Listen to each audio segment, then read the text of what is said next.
Swayam Prabha. Digital India. Educated India.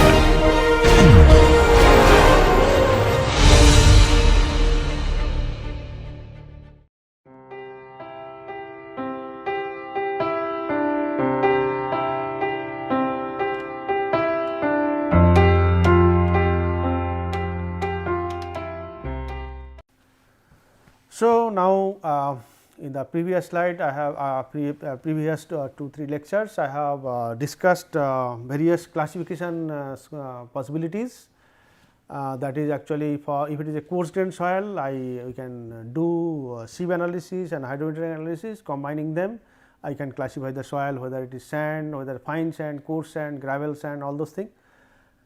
Similarly, if it is a fine grained soil I can do the consistency limit test and consistency limit test, and then finally put it in a plasticity chart, and how to use this plasticity chart for classifying the soil completed I just explained in the last lecture. And now I know all classification. Now suppose as a geotechnical engineer, and suppose someone from the site one bag of soil sent to me, and I have to classify the soil, and how to do that. So, that I have to step by step I can show when the combine there how to do that I will discuss. So, this classification system, what system actually classify, one is actually grain size plasticity chart, something we do, and in addition to that actual classification means some different countries will have different standard, the Indian also standard is there. So, based on Indian standard what is the classification procedure? Let us see that the Indian standard classification system, the grain size analysis can be done both sieve and hydrometer, and plasticity chart can be used for this purpose. And finally, doing these all those things, combining them, we can conclude with a symbol actually, and that symbol a 2-letter system is there for classification. First one define the soil type, and second letter define the subgroup. And example is like this: SP, and one soil is classified finally as SP. What it means? It means poorly graded sand. So, first letter is giving the soil type. So, that is why I am using the sand is the soil type, and second letter is the subgroup. What type of sand it is? Poorly graded sand. So, this is a subgroup, poorly graded is a subgroup. So, SP poorly graded sand, that the first one what it is? It is a sand. What type of sand? It is a poorly graded. So, first letter will be define the soil type, and second letter giving you the subgroup. Similarly, SM, it is a silty sand.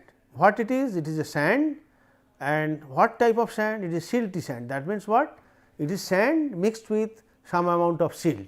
So, that is the way actually finally you have to classify, and there are some steps that I will discuss one by one. So, these are the symbols or letters we use in the 2-letter system, prefix and suffix of Indian standard soil classification system ISSCS. So, soil type define the soil type by this letter. Gravel is defined by G, sand is defined by S, silt is defined by M, and clay is designated by C, and you can see silt and sand both are a first letter is we are using mostly first letter, sand and silt both are having first letter is S. So, sand actually it is universally all over the globe, actually sand is used as sand S, and silt used for M, and clay is C, and organic soil generally O, and peat that is actually PT. Though these are the basically we are using first letter, gravel, sand, clay and organic all are first letter. Only for clay we are using only for silt we are using M, and for PT instead of one letter we are using 2 letter P capital and T small, pit, so in small abbreviated. and subgroup actually letters actually well graded, generally W we use well from their first letter only we are taking, poorly graded P we are taking, and silty, that again silt is M, here also to represent silty M we are use, clay is used C. So, here to represent clay subgroup the C, and then again organic can have low plasticity and intermediate plasticity. So, low plasticity is one when water content or water that is plastic limit and liquid limit is greater than 35, then this is low plastic and that is designated as L, and when it is intermediate, that means liquid limit between 35 and 50, then that is used by I, and Wi, that means it is greater than 50% than peat. Organic, and what is the difference between organic and peat? Peat is a fully decomposed, that is what that organic clay, then it will be highly plastic. So, that is liquid limit is greater than 50 and it is used by letter H. So, W means here W means well graded, P means poorly graded, M means silty, clay means clayey, L means low plasticity, I means intermediate plasticity, H means high plastic. Similarly, soil type G means gravel, S means sand, M means silt, C means clay, O means organic, T means peat. So, like that these two letters in different combination to be used to name the soil.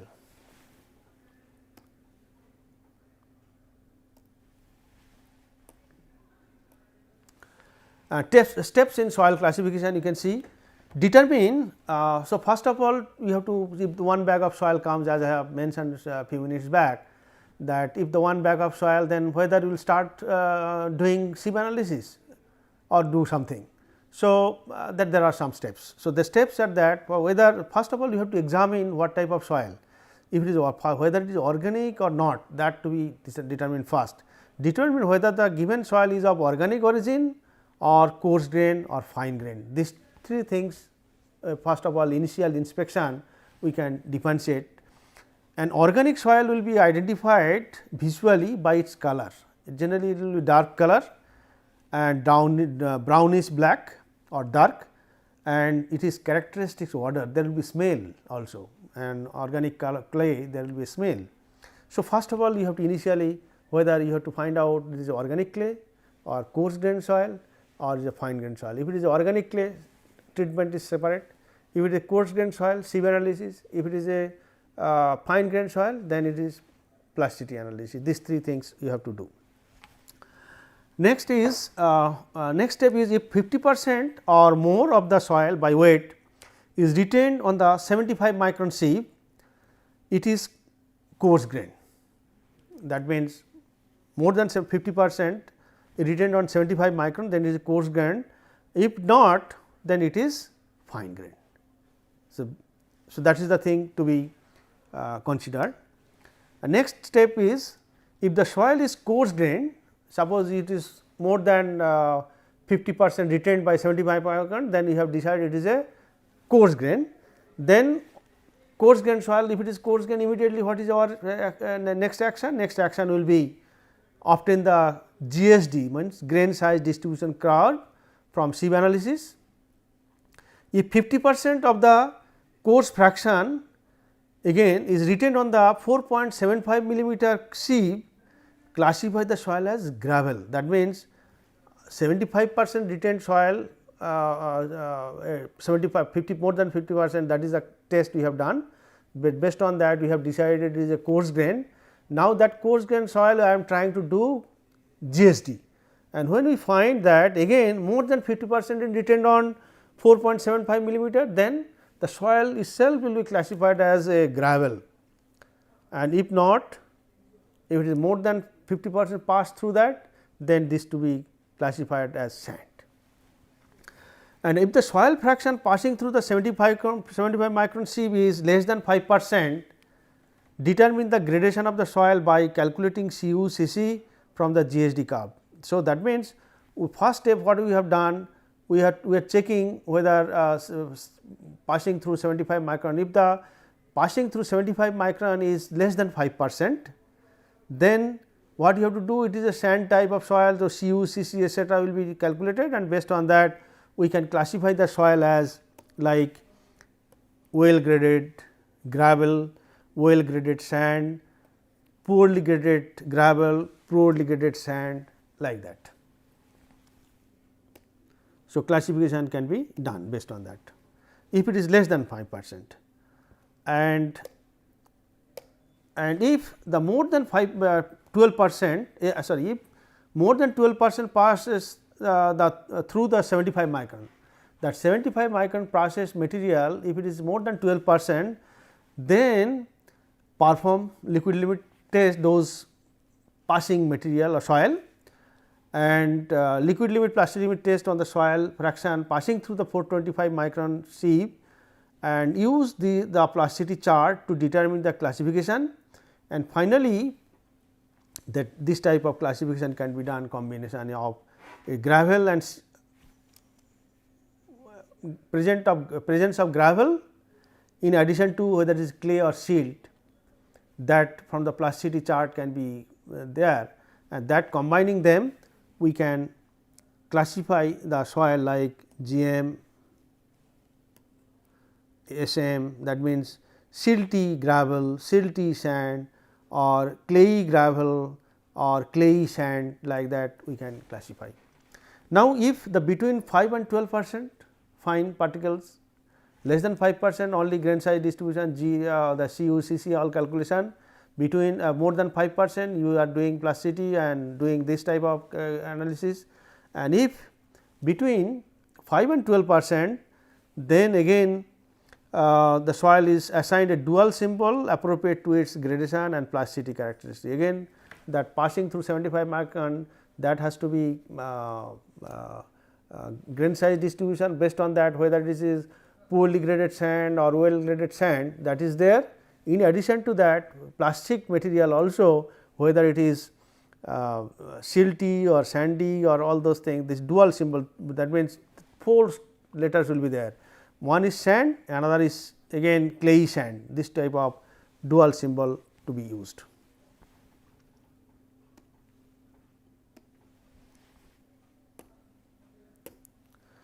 If the soil is fine grained, then determine liquid limit, plastic limit on the soil, fraction 425 micron sieve, and determine the plasticity index. And now, if the fine grain actually, that means more than 50% pass through 75 micron, then it will be treated as fine grain, and then you have to do pass through 425 micron, take that soil and do the plasticity test, and after doing the plasticity test and do plastic limit and liquid limit and plastic limit, and refer the plasticity chart where there is a line, one side is the plasticity index, one side is liquid limit, and then based on plasticity index and the liquid limit plot particular soil you have tested, you will get a data set, the Pi and LL. Pi and LL you can plot in the plasticity chart, and you can find out the presence of point with respect to a line, whether it is above a line or below a line. If it is above a line, then the soil is clay or plastic, and if it is below a line, then soil is silt or non plastic, moderate plastic, silt can be plastic also. Further, if liquid limit is less than 35, classify as ML, and liquid limit. So, if the limit plot the A line, plot A line, if the aim below A line, actually some line, a point is missing, a letter is word is missing. If the liquid limit is less than 35, classifies as ML, if liquid limit is between 35 and 50 as MI, and liquid limit is greater than 50, classified as ML. So, if the limits plot below the A line, here actually something missing. So, below the A line, if it is coming below the A line, which I have shown before, below A line all are silt and above A line all are clay, and if again less than what liquid limit less than 35% is something, that is actually silt of low plasticity, that is ML, if the liquid limit between 35 and 50, that means silt of intermediate plasticity, that is Mi, and if it is greater than 50, that means MH, that means silt of high plasticity. And if the limits plot above A line, that is the thing next step, then A line, the point comes above A line, then classify as clay and assign the group symbol Cl, Ci or Ch depending on the value of liquid limit. That means, if it is less than 35 liquid limit, then Cl, if it is between 35 and 50, that is Ci, and if it is greater than 50, that is Ch. If the limits plots in the hatch zone, classify as Cl and Ml. If the limits plot close to the A line or close to the liquid limit 35% or 30% line, assign dual symbol. That is, if it is very close, these are the decision and can take as a geotechnical engineer. So, this is about the steps in classification. If the soil has 50% each of fines and coarse grain fraction, both are 50-50 equal. In that, what to do? Determine whether the coarse grain fraction is gravel or sand. Determine liquid limit and plastic limit on the soil passing 425 micron sieve. Then determine whether the limits plot above the A line or below A line, classify as C or M. Based on liquid limit, classify as whether it is L, I or H. Assign the dual symbol from the information obtained in above steps GM/ml, GM/mi, etc., etc. So, that means, if 50-50, you have to do both, and then finally, you have to take this type of classification. And next is when there is a granular soil, then sometime granular soil can be classified another way, that is by relative density. And what is the relative density? The expression for relative density is given here. This expression is given of relative density, and relative density universally it is used a notation dr, and that expression dr related equal to E max minus E divided by E max minus E minimum. What are those actually? E max is what? The soil, when at a particular soil, suppose collected from a soil from a site, what could be its maximum void ratio? E max, E is the void ratio, this is also universally used everywhere, void ratio E. E max means the soil which is collected, what is the maximum possible void ratio of the soil, and when actually we can expect the maximum void ratio in the soil, when the soil will be in the loosest state. That means, when you collect sample from a site, we can pour in a container in a loosest possible state, and from there we can find out density, and from density we can find out the void ratio, that will give you the E max. Similarly, E minimum means what? The minimum void ratio of the soil. How we can get? The same soil, when it will be in the densest state, if you keep in the densest state, then the soil will have the minimum void ratio. And how to get this minimum void ratio? That means, if whatever soil you collect from the site, that soil can be poured in another container again in a densest condition. There are some procedure IS code has given how to do that to achieve loosest state and to achieve densest state, and from there you can find out E max and E minimum. In fact, we can find out density gamma max and gamma minimum. From there you can find out that E max and E minimum. And also, and what is this E? E is actually is the field void ratio.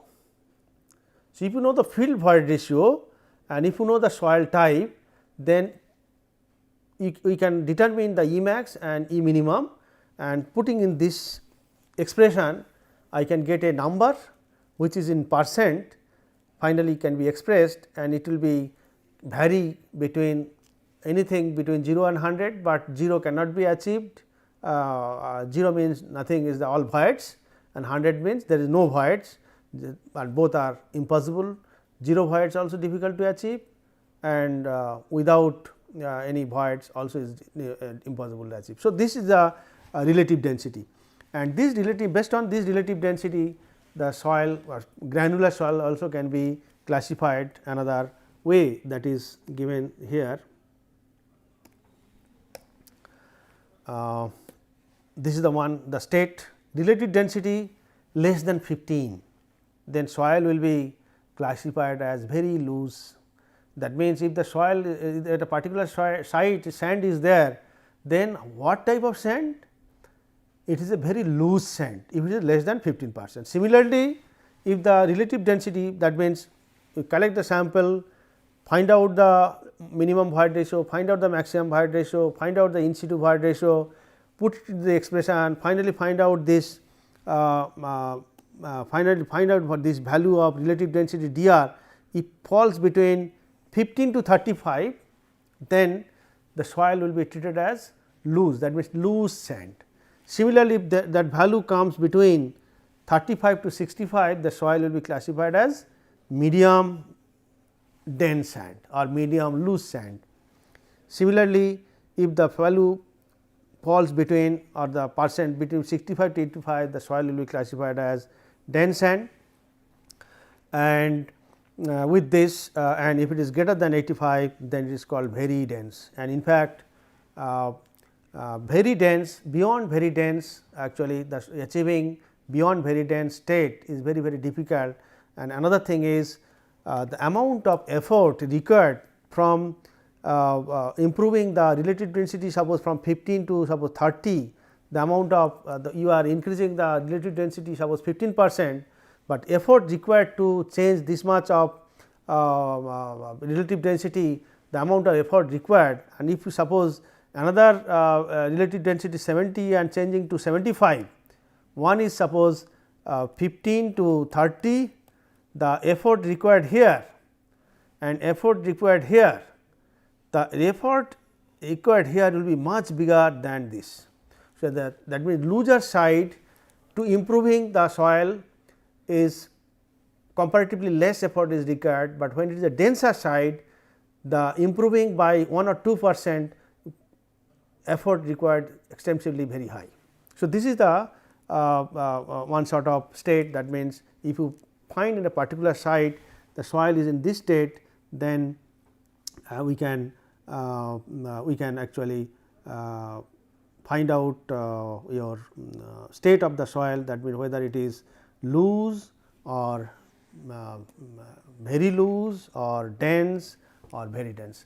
So, like that with this by and large actually I am completing the my origin and classification module, that means how the soil and how we understand by different people, and then before soil we find what was the state and how that state to soil is transformed, and then after getting the soil, how the we can classify the soil again based on the different types of soil, like whether it is granular or it is cohesive, if it is granular something, if it is cohesive something else, and then based on this classification, actually once you know the classification, though as I have told at the beginning that we will understand many things qualitatively.